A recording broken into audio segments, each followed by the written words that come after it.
On va traiter un nouveau sujet, alors c'est la... Et on va essayer de parler du Srout Avot. Ouais. Qu'on fait mention du Srout Avot, du mérite d'Avraham, Israël et Yaakov. Essayer de comprendre comment ça s'explique. Ouais, comment on peut faire appel au mérite d'Avraham, Israël et Yaakov et que sous ce prétexte, Hachem va agréer notre filote, on va pouvoir être écouté par Hachem. Alors c'est marqué, donc je lis le Rav Dessler. Biur Inyan Midat Rachamim. Essayez d'expliquer. Biur, c'est une explication du sujet de la qualité de Rachamim, de miséricorde qu'Hachem exerce sur nous. Yerushat Avotenu Akdoshim. Donc le sujet, c'est l'héritage de nos pères qui étaient Avraham, Israël, Yaakov, Akdoshim, qui étaient des gens saints. Et de nous Regim Larchov, nous avons l'habitude de penser Ki biotenu bene avotenu Akdoshim, puisque nous sommes issus de nos avot Akdoshim, on descend d'Avraham, Israël et Yaakov. Bene Avraham Israël Yaakov, inenu miyuchasim be'ene Hashem Yitbarach. On a un lien de filiation particulier aux yeux d'Hachem. Velo yedilenu alpi midatadin. Et donc c'est par ce biais-là, puisqu'on est les enfants d'Akadosh Baruch Hu, donc il va jamais nous juger midatadin, ça veut dire avec une qualité qui est l'expression de la rigueur. Kefi emitat amishpat, selon la véracité du jugement. On dit voilà, Dieu il a ses vérités, mais avec nous on est ses enfants, vous comprenez, donc c'est facile. On est certain qu'Hachem jamais nous jugera avec rigueur. Parce que nous sommes les enfants de ceux qu'il aime. Il a aimé Avraham, Israël et Yaakov, et nous sommes issus de ces hommes. Ah ben, évidemment, on est ses petits-enfants, quoi. Donc c'est évidemment comme ça que ça va se passer. Et donc il y a du favoritisme dans la relation avec Hachem, parce qu'on descend de Dehavot. Donc on est apte à être pardonné, que Hachem nous pardonne. Velatot et dinenu les tzadatov, et il va donc faire pencher évidemment notre jugement du côté du bien, parce que nous sommes aimés par Hachem, nous sommes les enfants des gens qui ont été aimés par Hachem. Donc une forme de favoritisme par le fait qu'on soit issus d'Avraham, Israël et Yaakov. Oui, c'est ça qu'on dit évoqué Avraham et Israël et Yaakov, parce que voilà, on fait appel au Srout Avot pour nous donner des avantages. Et donc nous pensons, chez Zoï Ayerusha Gdola, et ça c'est le véritable héritage, le grand héritage que nous avons reçu, Hachem Yarashnu Mavotenu, que nous avons hérité de nos pères, Akdoshim, Anake Arouach, qui étaient des géants de l'esprit, Hachem Kiravnu, Hachem Yitbarach, qui sont rapprochés d'Akadosh Baruch Hu, Yotem Mikolada, plus que tout homme. Donc on est issus de gens exceptionnels, et comme on est les enfants de ces gens-là, ben évidemment Hachem va nous juger favorablement. Et que on pense que on va faire tout ce que notre cœur désire, mais comme le Yaselanu Hachem Meuma, et Hachem nous fera rien. On a cette certitude en tête qu'on est des gens qui sont protégés par le fait qu'on a un mérite exceptionnel qui est celui d'Avraham, Israël et Yaakov. Voilà, c'est ça le Srout Avot, le mérite de nos pères qui nous suit en permanence, et on pense que parce que on est issu d'Avraham, Israël et Yaakov, donc rien ne nous arrivera, et Hachem, même si on fait des bêtises, on fait ce qu'on veut, de toute façon Hachem nous pardonnera, c'est comme ça, Dieu est miséricordieux. Mikol Makom.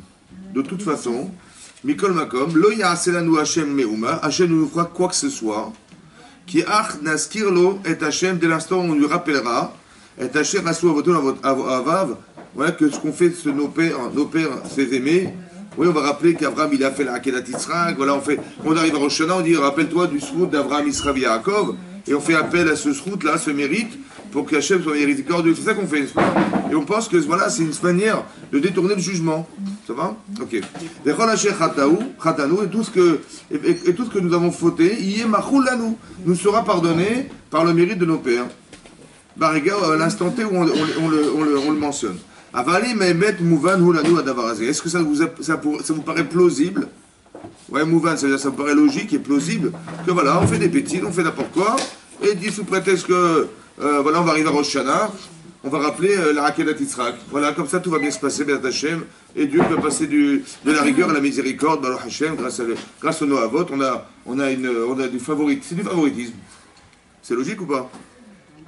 Ça fait un peu, hein? Pas trop que ce soit logique, on dit Baruch Hashem. Baruch Hashem Yom Yom, d'accord. Non, mais ça veut dire quoi, Baruch Hashem? Ça veut dire on peut faire n'importe quoi de sa vie, et après on dit voilà, Baruch Hashem, on a du piston. C'est pas logique, vous avez compris? Aïm et Mishpat Nachon, ou Asher Adayan Yatet Amishpat Bene Ahavo, Ben Adim Amiti le Rachameu. Est-ce que ça serait cohérent pour vous que le juge, il va faire du favoritisme, et puis il va juger favorablement les gens qu'il aime? Un juge. Oui.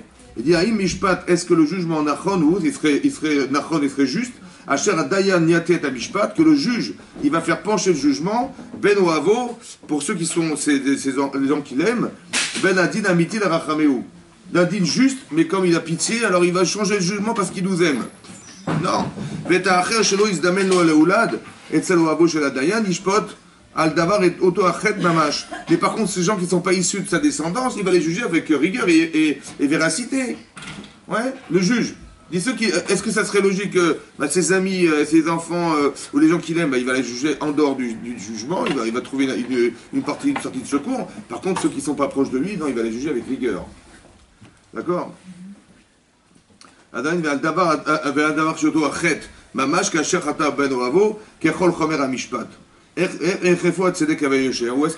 qu'elle est la justice dans ce cas-là?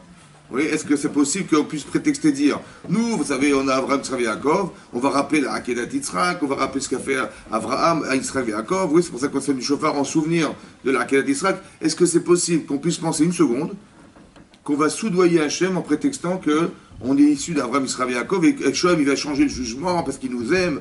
C'est pas légitime, ça n'existe pas, ça, c'est pas juste. Donc, comment Rav Dessler, comment ça s'interprète le Srut Avot? On fait appel à Abraham, Yitzhak et Yaakov. Vous avez compris le sujet, le danger de ça, c'est de dire, moi je fais tout ce que je veux dans ma vie, je fais tout et n'importe quoi, et puis quand j'ai un problème, je fais appel à Abraham, Yitzhak et Yaakov, et comme ça je m'en sors. Ouais, c'est ça, on pense une seconde que c'est possible, ça. Ouais, vous croyez? Dire, Rachaim la'atot mishpat lerachem bishvil ha'ava. Oui. Est-ce que vous croyez qu'on a le droit de changer un jugement sous prétexte qu'on aime? Mais non, il y a marqué l'otate mishpat. C'est un passage dans la Torah qu'on n'a pas le droit de déformer un jugement, de détourner un jugement. On doit rester intègre. Le juge doit rester intègre. Vous avez compris que deux frères qui vont être des témoins. Imaginez-vous, Moshe et Aaron, des grands tzadikim, ils sont témoins d'un crime. Est-ce qu'ils peuvent venir au tribunal et juger et témoigner? Hein? Faire pencher. L'otate mishpat ne fait pas pencher le jugement. C'est-à-dire que n'importe quel parti pris dans un jugement est interdit. Donc si on est parti pris parce qu'on est frère, parce qu'on est complice, le din il n'est pas sourd. C'est-à-dire il est inapte à être jugé. Donc on ne peut pas être témoin, on ne peut pas être juge non plus. Quand on est parti pris, on ne peut pas être juge. Donc ici, comment on peut imaginer, penser une seconde qu'Hachem, il est parti pris du fait que il nous aime, il nous a choisi, on n'est pas élu, et donc il va changer le din pour nous, quoi. Mais c'est pas logique.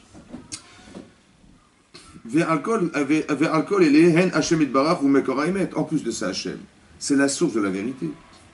Il est source de vérité. Il dit, mais sa réalité est la vérité. Sa réalité est la vérité. Il est impossible, de quelque manière qu'il soit, les tsayer lanou, de nous imaginer, d'avoir chez nous émet. Et la notion de vérité, de sheker, de mensonge, n'a de sens que chez les créatures. Mais le créateur, est-ce qu'il peut mentir? Est-ce qu'il peut être faux? Dit chez Metsiuto, Beister, Sheker, Imotamid. Ouais, avec la paix chez Midbar. Donc chez l'homme, il y a une partie vraie, une partie de vérité, une partie cachée. Quand on ment, c'est qu'on cache. Donc on ne veut pas dire la vérité, donc on se cache d'être, ou on se cache d'avoir fait. Ouais, on va masquer la vérité. Chez les hommes, ça existe, chez les êtres humains, ça existe. Mais Hachem, ça existe, ça? Diare en lanouchou mester, oui. Il dit avec la paix chez Midbar, mais en faveur d'Hachem. Are en chou mester, il n'y a pas de partie cachée chez lui. Il n'y a rien à camoufler, il n'y a rien à cacher. Il n'y a pas de possibilité quelconque de cacher quoi que ce soit. Quelque chose qui n'est pas de façon véritablement vraie, une véracité vérifiée, chez lui ne rentre pas. Vous avez compris? Tout est ouvert. Il n'y a pas de partie cachée chez lui. Comme sa Torah. Comme la Torah, oui. Donc c'est-à-dire que tout est... Donc le sheker est insupportable pour Hachem, c'est-à-dire le mensonge, le fait de cacher. Parce qu'en fait, quand on ment, qu'est-ce qu'on fait? On cache la vérité, donc on se cache d'être. Mais Hachem est émet, il est vrai, donc il n'y a rien qui se cache chez lui, il n'y a rien de camouflé. Donc qu'est-ce que voudrait dire le principe? Qu'est-ce que voudrait dire le Shrut Avot? Comment on peut faire appel à Abraham, Yitzhak et Yaakov auprès d'Hachem en prétextant quoi? Qu'il va cacher la vérité? En vérité, il va être complètement soudoyé par le fait qu'on est descendant d'Abraham, Yitzhak et Yaakov, et ce mérite-là va faire qu'il va changer son din. C'est comme ça qu'on croit, mais c'est pas possible. Donc qu'est-ce que veut dire faire appel au Avot? Voilà. Quand on fait la prière, on fait la Mida, ouais, on dit Eloki Avraham, Eloki Yitzhak, Eloki Yaakov, on fait appel au Avot Qu'est-ce que ça veut dire? Quel sens ça peut avoir? Qu'est-ce qu'on s'imagine? Voilà. Il dit comme ça, donc c'est impossible d'imaginer comment pouvons-nous imaginer qu'on veut faire appel à la pitié d'Hachem, à la miséricorde d'Hachem, par le mérite de nos pères, au Hava, qui sont ses aimés. Hachem ne fera jamais quelque chose qui n'est pas juste selon les lois de la vérité. Il y a un jugement véritable, un jugement véridique, la véracité du jugement, Hachem ne peut pas échapper. Il n'y a pas de sheker. Il n'y a pas de mensonge chez lui. Il y a pas de, il ne peut pas être soudoyé, on ne peut pas le payer, impossible. Donc qu'est-ce que ça veut dire que de faire appel au Havot?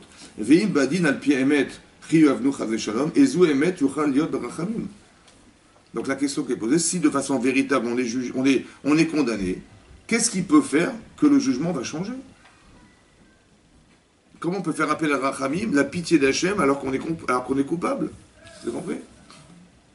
Ça veut dire que ça remet beaucoup de choses en cause. Parce que c'est une autre lecture de la vie. Ça veut dire que c'est une autre lecture que nous avons d'être favorisés parce qu'on descend d'Abraham Yaakov. Est-ce qu'on peut imaginer qu'on va faire appel? Je dis, ben voilà, mon papa il est rave, mon papa il est machin, j'ai des descendants extraordinaires, et alors quoi? Ah, parce que c'est ça va me changer ma vie? Non. Il faut que tu sois aussi un tzaddik, et évidemment c'est comme ça avec tes avots. Tiens, il y a quelque part, hein, on va dire, on a des avantages. On ne peut pas faire appel à l'avantage auprès d'Hachem, ça n'a pas de sens. La quatrième Nekuda, la quatrième détail qui donne le Rav Dessler, il a dit comme ça. Vamou Chazal, on dit les Chachamim, Zechronam Yoracha, Sheyesh Madregot, Vehayu Dorot, Asher Tama Baem Sruta Avot. Il existe des générations où le mérite de nos pères a disparu. On n'a pas pu faire appel à eux. Bematalo Inyanze, de quoi dépend cette chose? Que des fois, dans des générations vécues, le Shrut Avot n'a pas eu lieu d'être, n'a pas eu d'effet sur la génération. Comment cela s'explique? Demande Rav Dessler. Im berichuk adorot mina avot al pi asher yarbe mispar adorot ou al pi geder acher tama achazé shalom. Donc est-ce que c'est parce qu'on s'est éloigné du principe des avot? Voilà, les avot, ils ont développé la mida de rachamim, la bonté, la rigueur. Ouais, tout ça, c'est des midot qui sont fondamentales dans le clan d'Israël. Ouais, avoir pitié des gens. Quand on voit dans la paracha de Vayera que Hachem s'adresse à Abraham, il dit, est-ce que je vais lui cacher? Je vais détruire la ville de Sédom. Et pourquoi il s'adresse à lui en particulier? Parce qu'Abraham, il va développer la notion de tzedaka ou mishpat, qui va transmettre à ses enfants et ses petits-enfants après lui. Il dit donc, comme il va transmettre ses valeurs, alors je m'adresse à lui. C'est quoi la tzedaka? C'est quoi la charité? Ben, la charité, c'est de comprendre le manque des gens et de pouvoir subvenir au manque des autres. C'est ça la tzedaka. Et c'est quoi le mishpat? Ben, le mishpat, c'est de mettre des règles de loi et de juridiction dans la vie, dans la société, pour éviter des dérapages ou d'éviter des conflits. Ça va? Donc la tzedaka, c'est de comprendre le manque, et la mishpat, c'est de régler la vie des gens. Ça va? Comme Abraham, il est dans cette directive de vie, alors effectivement, ça donne un sens au monde. Alors comme il va dans le sens de ce que j'espère, c'est-à-dire de maintenir le monde en place, parce que tu comprends les manques et parce que tu sais mettre une juridiction dans ta vie, le mishpat, alors on peut vivre ensemble, on peut communiquer. Ça va? Donc il dit que le Rav Dessler explique que des fois ce srout-là, il a disparu. Est-ce que c'est parce que ses valeurs ont disparu? Ça veut dire que les valeurs des Havot, on s'en est éloigné, écarté. C'est pour ça qu'on n'a pas eu le mérite de mériter le mérite de nos pères. Oui. Beaucoup de générations se sont séparées des Havot, et donc, au fur et à mesure du temps, les choses se sont oubliées. Ou parce qu'une autre raison. Oui, que le mérite de nos pères a disparu de ses enfants. Pourquoi l'intervention des Havot n'a pas eu lieu dans certaines générations? Ouais. On n'a pas compris comment on peut faire appel aux Havot. Parce que quelque part, ça veut dire quoi? C'est du favoritisme. C'est pas possible. Et d'un autre côté, on ne comprend pas pourquoi ça s'arrête des fois. Ce srout, il s'annule. Alors le Rav, il a introduit comme ça. Le Rav Dessler, il dit comme ça. Om namken. Les Mishelo Lamad Velo Yada. Quelqu'un qui n'a jamais appris ou qui ne sait pas. Sheelot Kaelu Nirkeot et Mucho. Ces questions-là, elles peuvent lui percer le cerveau. Ça veut dire qu'il peut se dire, finalement, c'est vrai, ça n'a pas de sens. Pour quelqu'un qui n'a jamais appris ou qui n'a jamais étudié. Veimu ish yachar ve'oler, yamer le nafsho. Donc, c'est quelqu'un qui est droit dans sa tête et dans dans ses baskets. Yomar le Nefsho, il va dire à son âme, il va dire à sa propre personne, Lo Yadati, il dit je sais pas. C'est important de dire je ne sais pas.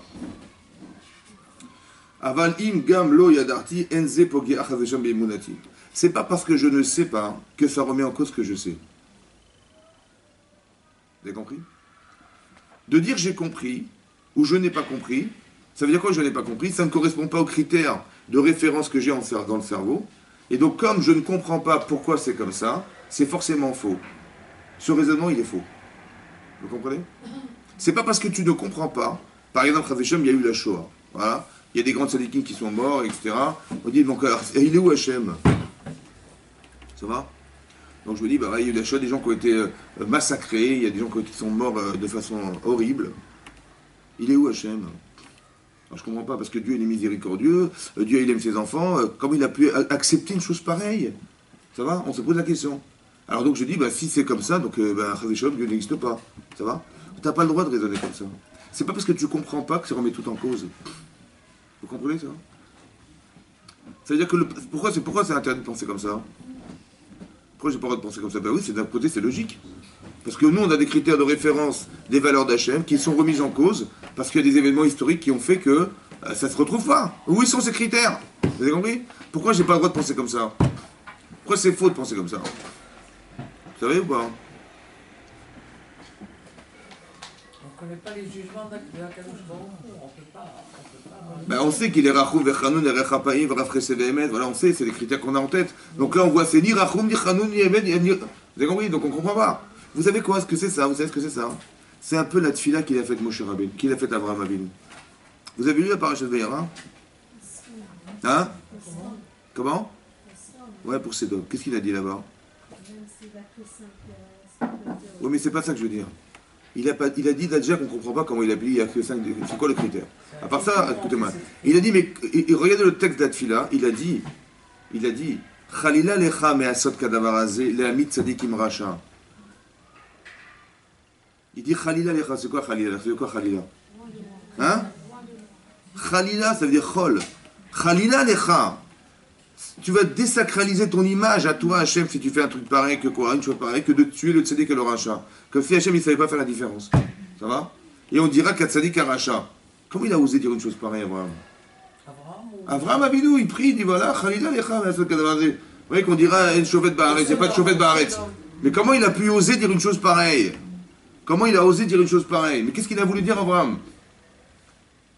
Quand on voit une chose pareille, Hachem, il a décidé de détruire Sédom. Bon. Qu'est-ce que vous allez dire à Hachem? Quand vous êtes plus intelligent que lui, il y a une chose que vous avez pensé, il n'a pas pensé, lui. Il n'a pas pensé, lui. Qu'est-ce que vous allez lui dire? Il a dit de sauver les tzadikim, mais il n'y en avait pas. Mais attendez, mais Hachem, il ne sait pas qu'il y en a? C'est honteux de lui demander, dire, j'espère que tu ne vas pas mélanger. Hein, tu ne vas pas tuer le tzaddik et le rachat. C'est ça la prière? Quand on lit ça, on dit, mais c'est stupide. Comment il a pu dire? Mais quoi, Hachem, il ne sait pas? Lui, c'est Abraham, hein, mais Hachem, il ne sait pas. Ouais. Mais il n'a pas fait pour Abraham qu'il a posé la question. C'est justement pour éveiller Abraham. C'est-à-dire, oui, mais qu'est-ce qu'il a dit Abraham? C'est ça que je ne comprends pas. Abraham, il a demandé à Hachem de séparer. Mais évidemment qu'il va séparer. Mais c'était pour éveiller Abraham. Non, mais le discours, moi je veux comprendre le discours. Après que vous me disiez c'est pour l'éveiller, il n'y a pas de problème. C'est sûr, vous avez raison. Mais juste comprendre ce qu'il a dit. Qu'est-ce qu'il a dit? Il a dit Khalila lecha me'asot kadavarazé, de tuer le tzaddik et le rachat. Comme si Hachem il ne savait pas faire la différence, quoi. Et après il dit on dira qu'à tzaddik et rachat. Ça va? Il dit Khalila lecha kol hashofet haaretz, soit qui est le juge de la terre. Je n'ai pas compris de comment il a osé dire une chose pareille. Mais Hachem, mais c'est certain que si Abraham il sait faire la différence entre tzaddik et rachat, mais c'est sûr qu'Hachem il sait la... Et quoi, s'il y avait des tzaddikim, il aurait tué les gens, il aurait tué les tzaddikim, Hachem. Ah bon, vous croyez une seconde ça? C'est quoi la prière? Qu'est-ce qu'il a dit? Mais ça peut changer. Hein? C'est pour dire que les décrets peuvent changer. Qu'il prie. Mais quoi, prier quoi? Il prie que... Attendez, Hachem il a choisi, ça va? Bon, c'est comme si vous avez, je sais pas moi, imaginez, un grand prof de mathématiques, il dit cet exercice, il n'est pas solvable. J'arrive pas à le solutionner. Et vous, vous êtes l'élève du professeur, vous dites, bah oui, bah, je vais te trouver une solution, moi. Ah bon, tu vas trouver une solution? Ah bon, vous croyez une seconde, vous allez trouver une solution? Mais le professeur, il ne sait pas le faire. Il ne sait pas solutionner ça, et vous allez, vous, l'élève, vous savez savoir. Qu'est-ce qu'il a dit, Abraham? Comment? Il y avait 5 villes, ouais. Ouais. Mais oui, mais c'est pas ça ma question. C'est pas de savoir. Ma question, c'est pas de savoir combien il fallait de personnes. Ma question, c'est de savoir comment il a osé dire il faut sauver les Réchem à cause des tzadikim. Mais si Hachem il a jugé que c'était destructeur, c'est qu'il n'y en a pas. Que moi, ce que je croyais tzadik, c'est pas tzadik. Donc je dis, il a raison, je le laisse faire. Si moi, Abraham, qui ne croyait en rien, Ouais.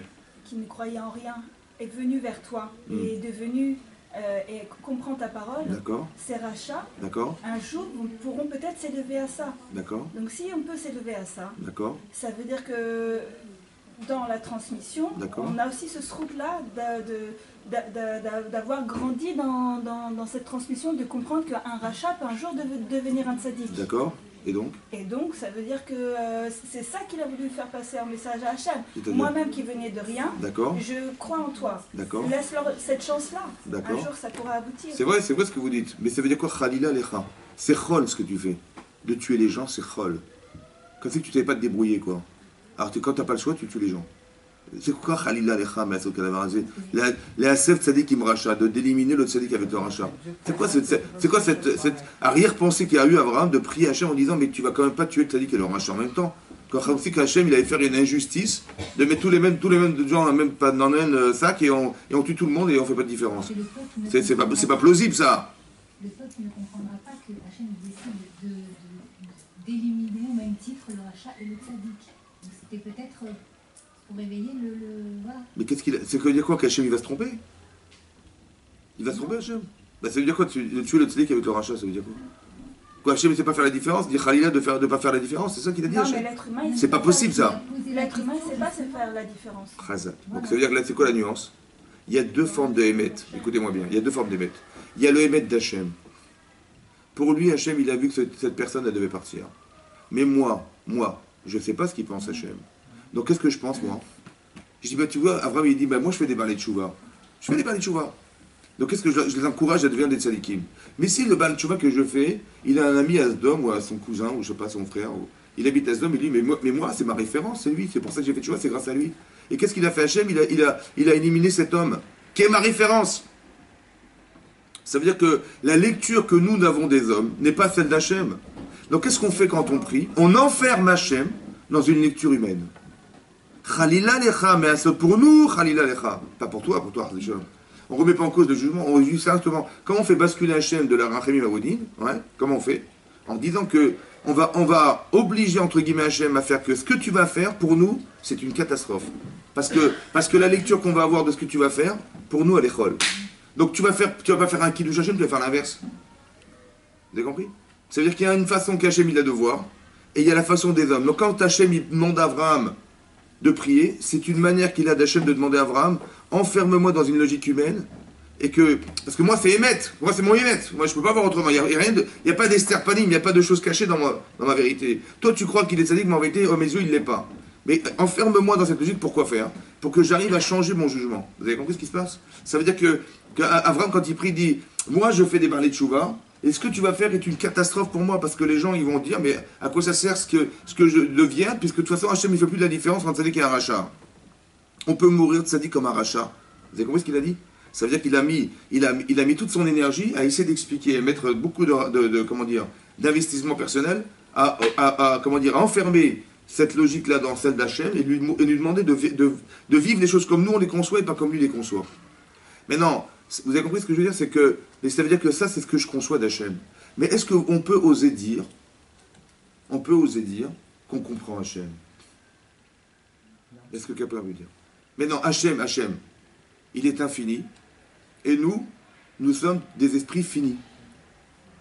Dans l'infini, qu'est-ce que je peux comprendre dans l'infini? Qu'est-ce que vous allez comprendre dans l'infini? Mais c'est infiniment... Vous avez vu l'univers? Qu'est-ce que c'est que la Terre dans l'univers?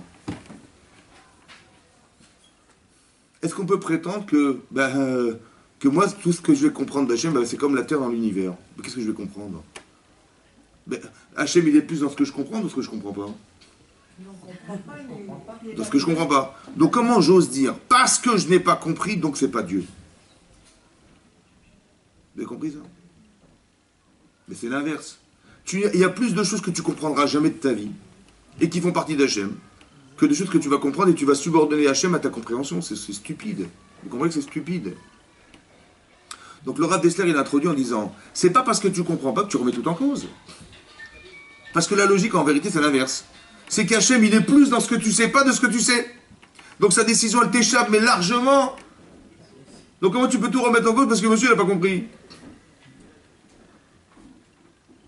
Ça va? C'est-à-dire que quand tu as des questions, qu'est-ce que tu fais? Ben, tu as des référents. C'est la Torah. Tu dis, ben, la Torah, c'est les Hémet. Après, je comprends pas. J'ai pas l'audace de dire parce que j'ai pas compris que c'est que la Torah est fausse. Je dis, ben, j'ai pas compris. Lo yadarti. Ça va? Et puis, et quand je suis comme ça, quand je réfléchis comme ça, alors Hachem, il peut me donner des solutions. Mais quand je dis non, c'est pas logique. Vous avez compris? Comment il peut m'aider Hachem? Parce que moi, je pense que c'est pas logique. Vous avez compris? Donc on a des... Mais en même temps, oui. Dieu nous a créés avec cette réflexion. Bien sûr. De se dire c'est pas logique. Très bien. Il a créé le monde pour nous. Bien sûr. Donc en même temps, c'est une sorte de dualité. Bien sûr.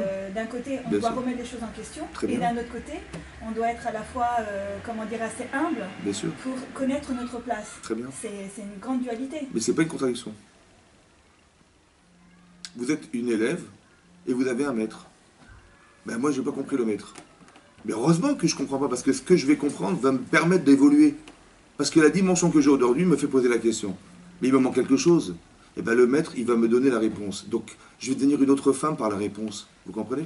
Mais heureusement qu'il y a la question. Cette dualité, c'est quoi? C'est le contraste entre ce que vous savez de ce que vous savez pas. Et vous dites, mais tiens, bizarre, ça correspond pas à ce que je pense. Donc, il me manque quelque chose. C'est ce complément que j'espère atteindre. Et quand j'atteindrai ce complément, je deviendrai une autre personne. Donc la réponse, c'est une dimension. Donc le dialogue avec Hachem, il est important. Mais bien sûr. Mais est-ce que parce que j'ai pas compris, je dis non? D'accord. Voilà, c'est ça le problème. Vous avez compris, les gens, quand ils comprennent pas, ils disent, écoute, moi je ne fais que ce que je comprends. Je dis, c'est dommage. C'est dommage. Parce que tu limites Hachem. Vous savez quoi? Il y a des gens qui ont une forme de réflexion comme ça qui est limitée à faire que je ne fais que ce que je comprends. Un jour, ils vont disparaître de ce monde, ils vont partir à 120 ans, qu'est-ce qu'ils vont retrouver d'Hachem? Mais ils vont dire, voilà, ce que j'ai compris. Je n'accepte que ce que je comprends. Vous retrouvez Hachem? Mais non. Hachem, il dit, mets les tefilines. Mais je comprends pas.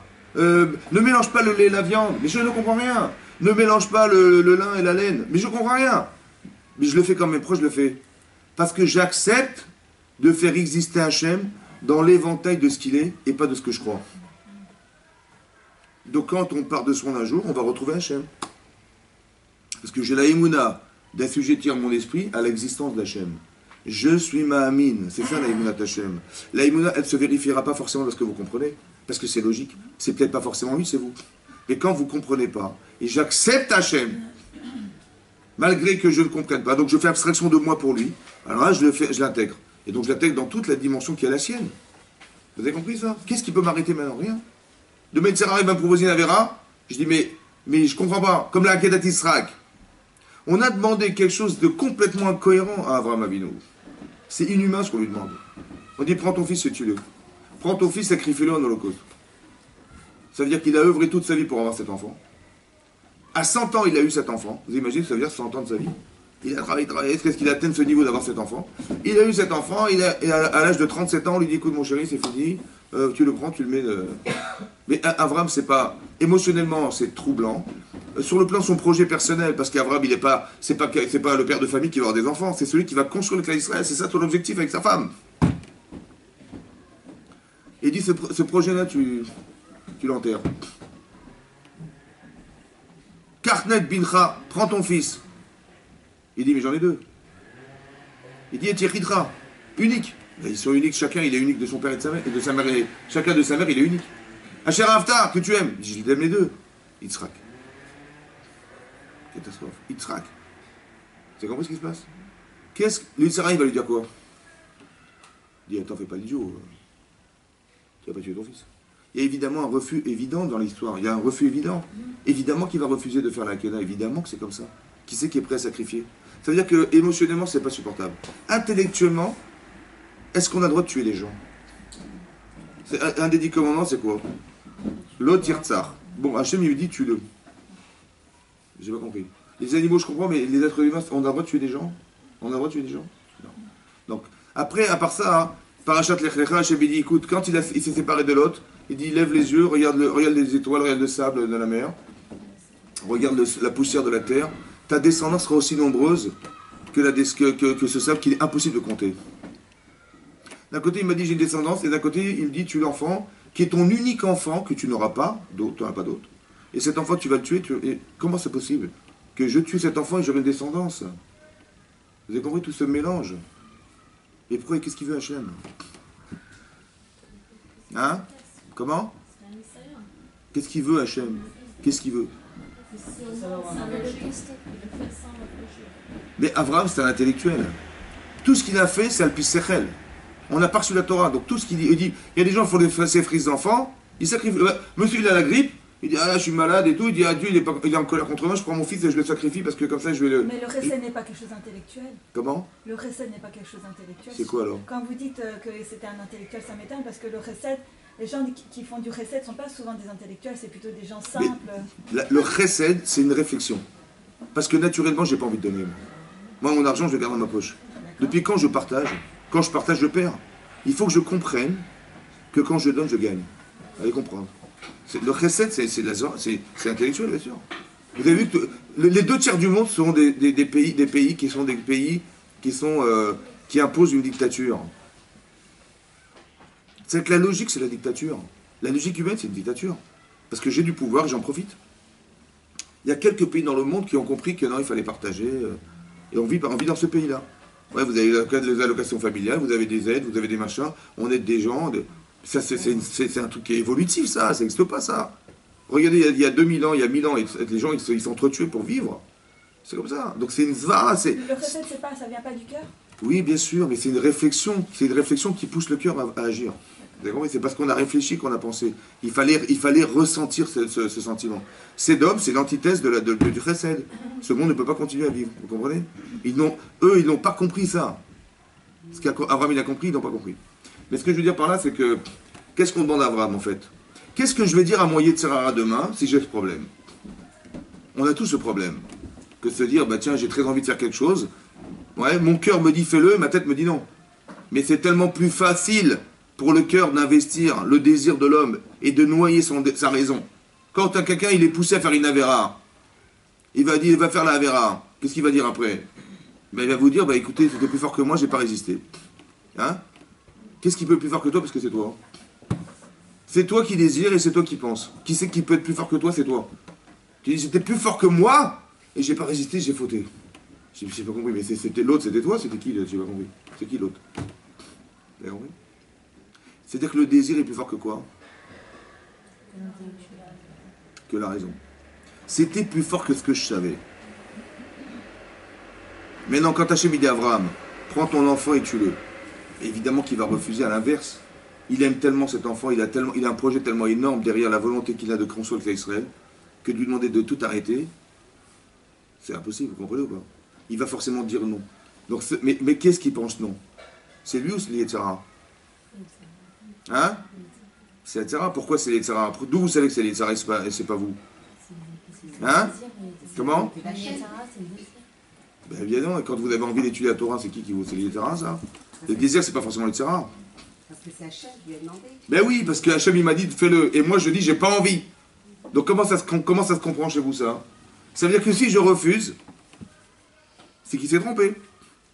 C'est vrai ou pas? Mais est-ce qu'il s'est trompé? Non. Donc qu'est-ce que je vais dire à moi, Yetzirah? Hein? Ben non, il peut pas se taire. Ce que je ressens, Yetzirah, c'est ce que je ressens. Je lui dis, j'ai quand même pas tué mon fils, mon unique enfant, que j'ai. Ma femme, qu'est-ce que je vais lui dire à ma femme? Vous avez compris? C'est une folie, ça. Alors quoi, se taire, c'est d'accord. On ne peut pas se taire. Qu'est-ce qu'on. Et faire sans comprendre. Ah ben c'est dur, hein, on n'est pas non plus des... D'ailleurs, excusez-moi, comment ça se fait qu'il n'en a pas parlé à Sarah? Hein? Comment ça se fait qu'il n'en a pas parlé à Sarah? Des fois, il faut pas tout dire aux femmes. Justement, ils étaient tout le temps... il y avait un vrai dialogue entre Sarah et Abraham. Peut-être qu'il a pensé qu'elle ne supporterait pas, c'est possible. Alors attendez, juste que je vous explique. D'accord, vous avez compris ce principe? D'accord. Alors qu'est-ce qu'il faut penser? C'est ça que je dis. Qu'est-ce qu'il faut penser? Alors j'ai pensé comme ça. En vérité, ce que Sarah dit à Abraham, c'est émettre. On ne tue pas les gens. C'est émettre qu'on aime ses enfants. C'est émettre que quand on a des projets, on les met et qu'on a un vrai désir de l'accomplir. Parce que c'était toute la raison d'être Abraham Avinu. Ben, on ne peut pas arrêter tout d'un coup comme ça, de but en blanc. C'est dur, oui, non. C'est émettre ou pas? Je lui dis, tu as raison. Je lui dis, moi, Sarah, tu as raison. Tu as raison, c'est émettre. Seulement, hein, c'est le émet de l'homme. Est-ce que c'est l'émet d'Hachem? C'est sûr que non. Parce que sinon, il ne m'aurait jamais demandé de faire l'inverse. Alors, qu'est-ce que j'accepte, mon émet ou celui d'Hachem? Je rentre dans le sien. J'ai dit, t'as raison. Ce que tu dis est vrai. Mais c'est ton émet à toi et c'est le mien. Mais est-ce que c'est celui d'Hachem? Non. Laisse-moi adhérer au sien. Vous avez compris ce qui se passe? Parce que je sais que ce que je ressens est vrai pour moi, mais est-ce que c'est vrai? C'est ça qu'il faut dire. Vous avez compris? Alors je dis, ouais, mais bien sûr, si j'ai la question, c'est que ça me trouble. Parce que moi j'ai mes vérités aussi, j'ai construit mes vérités dans ma vie. Mais ce que je vois, c'est l'inverse de ce que je pense, alors comment je vais faire? Alors je vais dire, ce que tu dis, c'est vrai pour toi. Humainement, tu as raison. Mais est-ce que Hachem, il n'est pas au-dessus de l'humain? Est-ce que Hachem, il ne veut pas m'inviter à dépasser cette dimension? Est-ce que Hachem n'est pas en train de me dire, tu sais quoi? Il faut qu'on se retrouve un jour complètement. Alors si tu crois que tu vas te retrouver avec moi seulement dans ta logique à toi, malheureusement, on va se retrouver de façon restreinte. Ça veut dire quoi? Que tu me verras que dans le trou de la serrure. Mais j'ai pas envie que tu vois dans le trou de la serrure, j'ai envie d'ouvrir ma porte et qu'on se retrouve tous ensemble. C'est vrai ou pas? Alors accepte que j'existe aussi dans ce que tu ne comprends pas. Vous avez compris? C'est ça la Emunat Hashem. C'est-à-dire que c'est pas parce que j'ai pas compris que je remets tout en cause. Et c'est pour ça, vous avez compris, que c'est pour ça qu'il y a un grand Yetzer Hara dans cette histoire. Pourquoi il y a un grand Yetzer Hara? Il y a un très grand Yetzer Hara. Parce que plus le Yetzer Hara il est grand, plus lui il sait que ce que je vais atteindre va le détruire. Comme vous voyez dans vos vies personnelles, que vous avez un très grand Yetzer Hara de vous empêcher de faire une mitzvah. Ou un très grand Yetzer Hara de vous pousser à faire une avera. Mais spécial, hein, spécial celui-là. C'est que lui, il sait exactement ce que vous avez à faire sur Terre. Il le sait, lui. Il le sait. Donc il dit, je vais m'acharner pour l'empêcher d'atteindre ce niveau. Parce que si vous l'atteignez, c'est lui qui disparaît. D'où le sroud de nos pères. Attendez, j'ai pas fini, on verra le sroud. On n'a pas expliqué la question, mais juste que vous compreniez ce principe déjà. Que vous acceptiez l'idée que Hachem, il a créé l'Yetzer Hara pour ça. Que vous sachiez vous-même où est-ce que ceci votre avodat Hachem. Vous le savez parce que vous ressentez des choses personnellement. On a comme une pulsion vers quelque chose qui nous pousse à faire une mitzvah en particulier. C'est vrai. Mais d'un autre côté, il y a un acharnement féroce pour nous empêcher de l'atteindre. C'est bizarre quand même. Ben, c'est ça que je dois atteindre. C'est grâce à lui que je sais l'intensité de ce que je suis et de ce que je dois atteindre et quelle direction je dois donner à ma vie. Dans la mitzvah et dans la avera. Il y a deux tendances extrêmes qui sont des deux tendances complètement opposées. Un, de réussir ma vie dans quelque chose et un, de m'empêcher de me détruire d'autre part. Ces deux tendances existent dans l'être humain parce qu'on a une neshama et un gouffre, c'est comme ça. Donc ces deux tendances, c'est vous en fait. Donc quand il se dit, vous pousse vers un truc, il faut absolument se muscler pour retenir ça. Et d'un autre côté, il veut vous empêcher d'atteindre quelque chose, il faut vous muscler pour l'atteindre. Ces deux tendances, c'est toute votre vie. Ça va? Donc si je dis, bah non, c'est pas logique, parce que la logique c'est quoi? C'est de se faire plaisir. Donc votre cerveau dit, mais pourquoi tu vas t'embêter à ne pas te faire plaisir? Allez, rentre dans la Avera, fais-toi plaisir. Mon cerveau, il est au service de mon besoin, et quand j'ai envie, bah, pourquoi je vais me priver? Donc mon cerveau, il va me servir à quoi? À réaliser ce que j'ai envie de faire. Dans le Tov, c'est super, mais dans la Avera, c'est grave quand même. Alors qu'est-ce que je dois faire? Alors il faut que je me construise un cerveau qui va analyser ce que je ressens. Analyser, ça veut dire, tu ressens quelque chose, est-ce que c'est bien pour toi? Où ça t'amène? Est-ce que tu crois que tu vas gagner quelque chose? Sur le champ, tu vas gagner, c'est sûr. Mais sur du long terme, tu risques pas de perdre quelque chose, non? Réfléchis. Vous avez compris? Ça veut dire que mon cerveau, il ne sert pas seulement à réaliser ce que j'ai envie de vivre, il doit aussi analyser ce que je ressens. Est-ce que c'est émettre? Quand je dis émettre, ça veut dire est-ce que ça a de l'avenir? Une Avera n'a pas d'avenir, on le sait. Une Avera n'a pas d'avenir. Donc j'ai un désir de faire une Avera, et je veux dire, mais je vais en profiter, bien sûr, pourquoi je vais rater ma vie? C'est dommage. Et mon cerveau, il ne veut pas me mettre en souffrance, parce que de dire, ah ben non, c'est pas bien, mais c'est de me mettre en souffrance, mais mon cerveau, il ne veut pas que je souffre. Donc il va me dire, mais vas-y, fonce, fais-le, vas-y, profite, t'es jeune. Bon. Et le problème, c'est que je ne sais pas où je vais avec.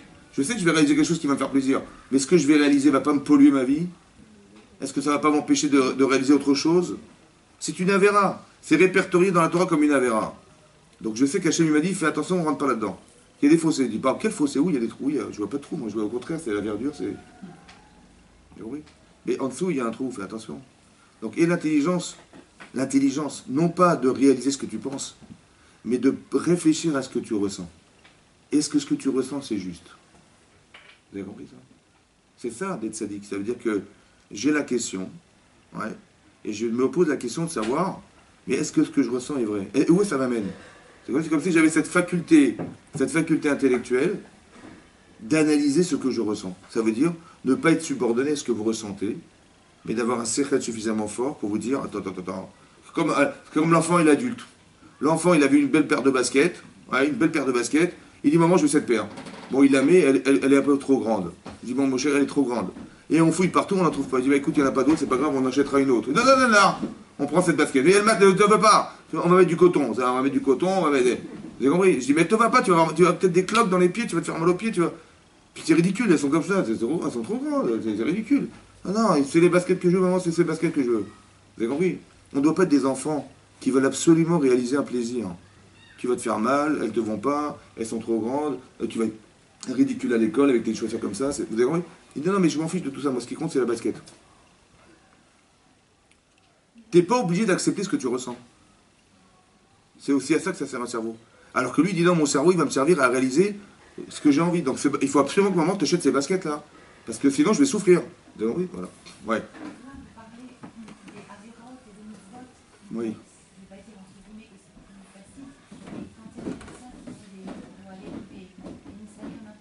Oui. Oui. Oui. Ah, mais bien sûr, il y a des niveaux de... Ce que j'ai expliqué, c'est de dire, encore une fois, le principe est de base. Vous avez vu, vous voyez, il fait beau là ou pas? Il fait beau ou pas? Non, là, il y a du soleil? Vous êtes à l'aise, ça va? Ça va? Donc Dieu, il existe ou pas? Mais d'un côté, il y a eu la Shoah, je ne comprends pas. Alors, il existe ou il n'existe pas?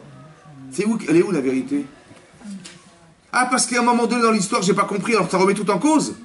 Ah, tout à coup, il n'y a plus de vérité, quoi. C'est compris ou pas? Non. Qu'est-ce qu'il vaut mieux dire que il y a eu la Shoah, donc Dieu n'existe pas?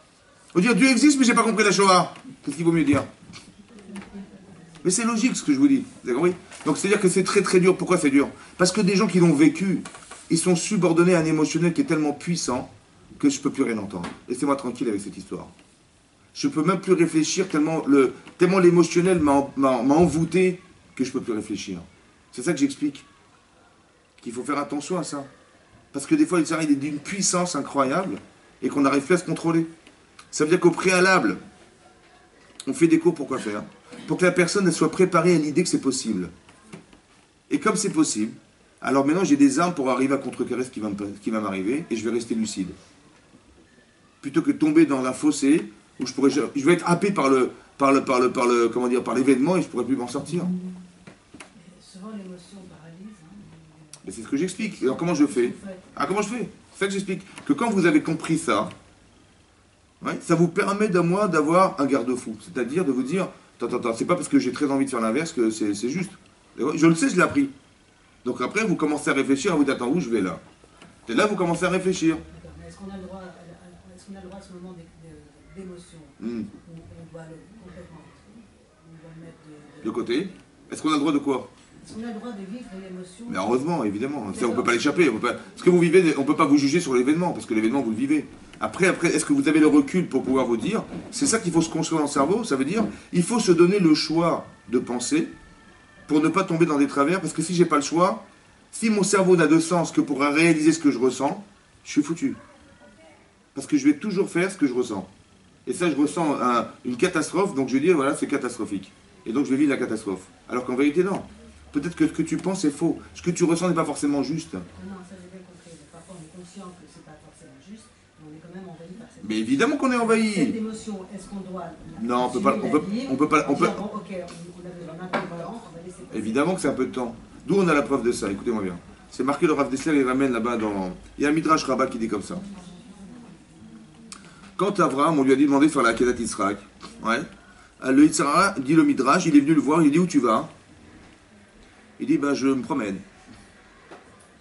Il dit pourquoi t'as pris du bois et du feu?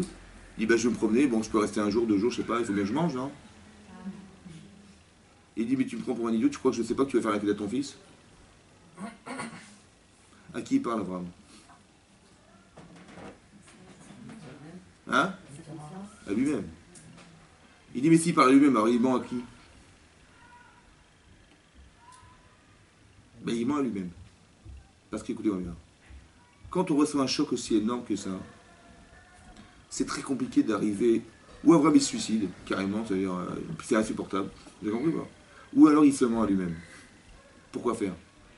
Ben pour... Laisse-moi l'encaisser. Je vais aller me promener. Vous avez compris pas? Mon Yitzhara a dit, mais attends, mais tu te rends compte de ce que tu vas faire ou pas? Mais j'en ai conscience. La question de Yitzhara, c'est la mienne, en fait. Donc comment je vais pouvoir supporter ce qu'Hachem m'a dit? Ben, je vais aller me promener, allez. Je me mens à moi-même pour arriver à mentir à celui qui me ment. Parce que c'est Yitzhara qui nous ment. Vous avez le droit de lui mentir pour ne pas tomber dans son piège. Vous avez compris ça? Pourquoi faire? Pour vous laisser le temps de... Alors laisse-moi digérer. Et là, maintenant que vous êtes un peu plus lucide, alors vous pouvez commencer à réfléchir. Mais la seule manière qu'on a d'échapper à ça, des gens qui sont très honnêtes dans leur cerveau, ils ne peuvent pas faire ça. Parce que c'est malhonnête de mentir, vous comprenez? Vous avez compris? Mais non, c'est pas malhonnête de mentir quand on veut sauver sa vie. Quand Hachem il dit à Abraham, à Sarah elle rigole, elle dit mais comment je vais avoir des enfants Ve'adoni Zaken. Mon mari est trop vieux, on n'aura jamais d'enfants. Hachem il va voir Abraham, il dit mais dis-moi ta femme elle a dit que vous n'aurez pas d'enfants parce qu'elle est trop vieille. Elle a dit Ani Zakanti. Pourquoi il a menti Hachem? Hein? C'est-à-dire, est-ce qu'on a le droit de mentir? Est-ce qu'on a le droit de mentir? Est-ce qu'on a le droit de mentir? Non, on n'a pas le droit de mentir. Donc répondez-moi, est-ce qu'on a le droit de mentir? Pour le salon baïk, oui. Mais pas pour le reste. Est-ce qu'on a le droit de mentir? Est-ce qu'on a le droit de manger du cochon? Est-ce qu'on a le droit de manger du cochon? Non. Mais je vais manger du cochon parce que j'ai un baït. Bah, alors, comment vous comprenez qu'on va mentir pour le shalom baït? Mais on peut manger du cochon si on n'a pas le choix. Sinon, mais quel choix? Attendez, mais je dis la vérité. Mais je dis la vérité. Pourquoi je vais mentir? Je dis la vérité. Ça va lui faire de la peine après. Le pauvre. Le pauvre. Donc je peux lui proposer des langoustes pour qu'il n'ait pas de peine, quoi. Un peu. Ça veut dire quoi mentir pour le shalom baït? Ça n'a pas de sens. Sauver une vie. Peut-être sauver une vie, il n'y a pas de sauver de vie là. Il a dit, ta femme elle a dit qu'elle était vieille. Ouais. Pourquoi Hachem il a été pour Abraham? C'est personnel ce qu'elle a ressenti. Elle a rigolé. Elle a rigolé. C'est un sentiment de femme personnel. Qu'est-ce qu'Hachem il s'est mêlé? Il a raconté ça à Abraham. Hein?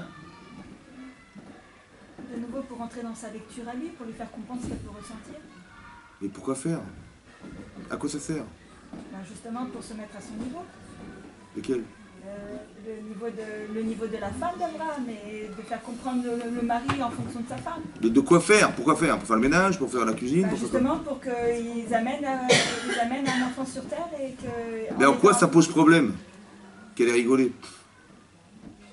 Parce qu'elle était très âgée et qu'elle ne pensait jamais avoir des enfants. C'est pourquoi elle a rigolé? Pourquoi elle a rigolé? Abraham, il a ri de joie. Abraham, il a ri de joie. Elle, pourquoi elle a rigolé? Parce qu'elle avait un Elle se voyait pas tomber enceinte. C'était ridicule. Parce qu'à 90 ans, qu'est-ce que je vais dire aux gens? Avec un ventre comme ça, 90 ans. Ça va? Elle s'est sentie ridicule ou pas? Mais elle se sent ridicule, donc ça veut dire qu'elle n'est pas cette femme. Donc si elle n'y croit pas, elle peut tomber enceinte? Si elle n'y croit pas, elle peut tomber enceinte? Donc qu'est-ce qu'il a fait Hachem? Il a dit à Abraham, va lui dire qu'elle a rigolé. Ça veut dire quoi? Ça veut dire qu'elle prend conscience. Mais si je lui dis à Abraham, tu sais quoi, elle a dit que tu étais trop vieux. Il va y aller ou pas?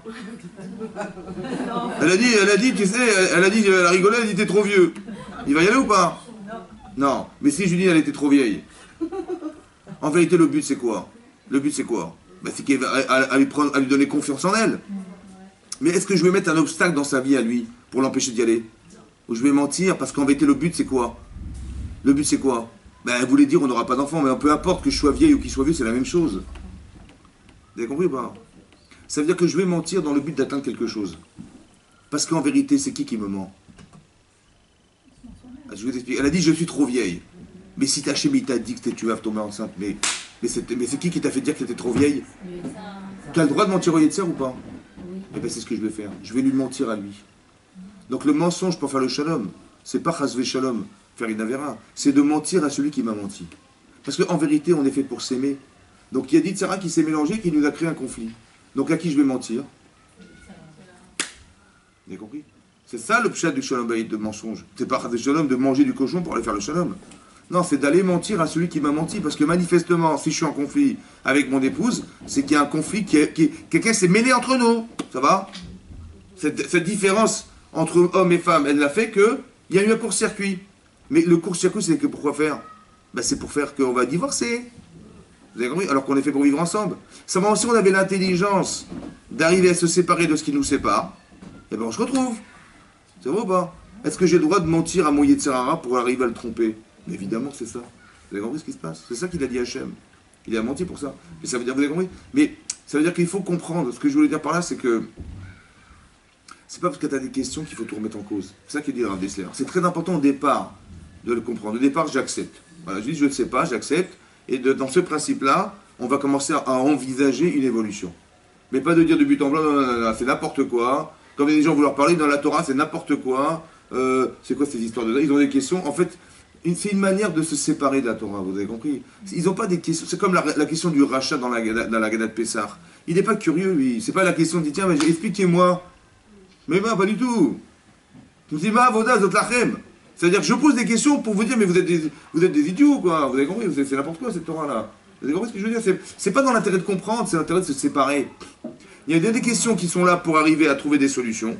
Il y a des questions qui sont juste là pour dire, comme quelqu'un voulait faire, tu vois, il dit, ouais, écoute, c'est bien beau la Torah, dis-moi, explique-moi la Shoah alors. Je lui dis, mais tu veux savoir ou tu veux te séparer de... Tu veux savoir ou tu veux te poser une question pour dire, écoutez, laisse-moi tranquille.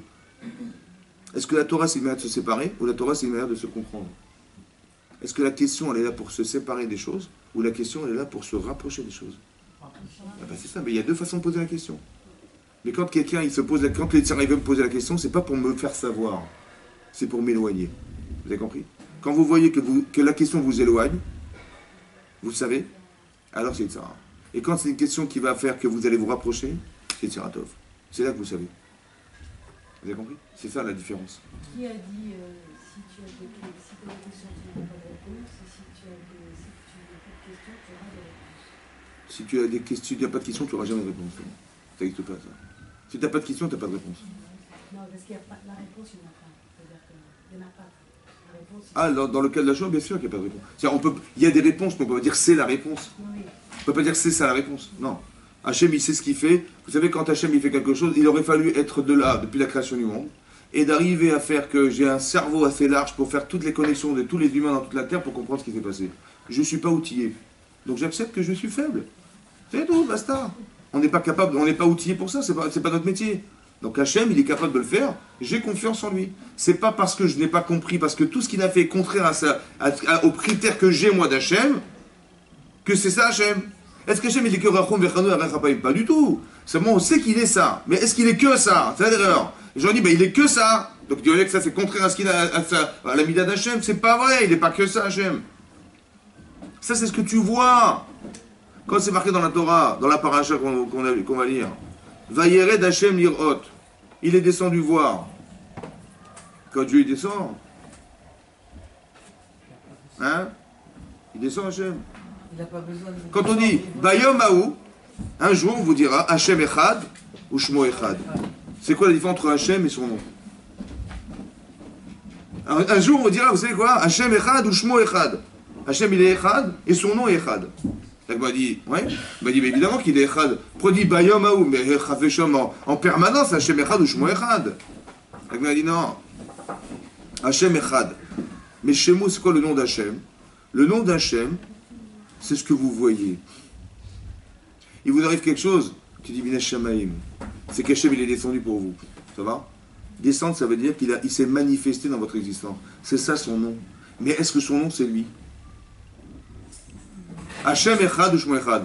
Il s'est passé quelque chose de tragique dans l'histoire. Je dis, il est où Hachem? Là, il n'est pas Echad. Mais c'est quoi qui n'est pas Echad? C'est son nom qui n'est pas Echad. Bayom Haou, on t'expliquera qu'il était Echad. On va te justifier ce qu'il a fait et tu vas comprendre. Et là, tu vas dire que là-haut c'était Echad et ça c'était Echad. Pour l'instant, c'est pas Echad parce qu'on n'a pas compris. Son nom n'est pas Echad. Ça veut dire que son nom, ce qu'il le représente sur terre et ce que je vois, ne correspond pas à ce qu'il est. Alors je dis, il est où Hachem? Vous avez compris? Ça, c'est pas Echad. Le Shem, il n'est pas Echad. Alors, Bayom Haou, on t'expliquera que la carence que tu as eue de ne pas comprendre, on va la combler. Et là, tu vas comprendre. Là, tu diras chez moi Echad. Ah oui, d'accord, je n'avais pas compris comme ça. Ah, bah, Hachem, ça s'est fait comme ça.